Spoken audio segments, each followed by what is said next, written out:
সুপ্রিয় দর্শক, তৃতীয় শুভেচ্ছা নেবেন। আশা করি ভালো আছি। আজকে আমি ম্যাপ নিয়ে অথবা দাগ নিয়ে ছোট্ট একটু আলোচনা করব।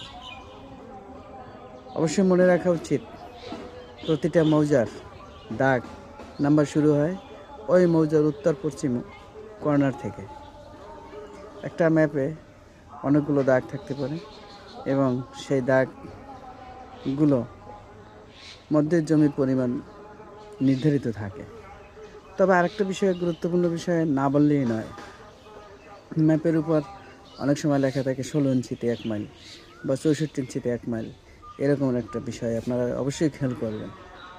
তবে যেটা 16 ইঞ্চিতে যে ম্যাপটা থাকে, অবশ্যই সেখানে যে দৈর্ঘ্যপ্রস্থ থাকবে সেটাই এক্সাক্ট হিসাব। যেটা 64 ইঞ্চিতে থাকবে সেটাকে অবশ্যই যে দৈর্ঘ্যপ্রস্থ হবে সেটাকে 4 দ্বারা ভাগ করতে হবে। 4 দ্বারা ভাগ করলে যে দৈর্ঘ্যপ্রস্থটা পাওয়া যাবে সেটাই হলো ওই জমির প্রকৃত দৈর্ঘ্যপ্রস্থ। এরকম ম্যাপের উপরে দেখবেন আপনারা লেখা থাকবে 16 ইঞ্চিতে 1 মাইল, 32 ইঞ্চিতে 1 মাইল, 64 ইঞ্চিতে 1 মাইল। তো এগুলো 16 ইঞ্চি যেটা থাকবে সেটা হলো এক্সাক্ট। ওখানে আর কোনো ম্যাপের কোনো যে দৈর্ঘ্যপ্রস্থ থাকবে সেটাই ঠিক থাকবে। 32 ইঞ্চিতে হলে তার যেটা হবে, একটা দাগের যদি দৈর্ঘ্য হয় 50 ফিট, তাহলে 32 ইঞ্চি স্কেলে থাকলে সেটা হবে 25 ফিট। এভাবে আপনারা ম্যাপের হিসাব করতে পারবেন।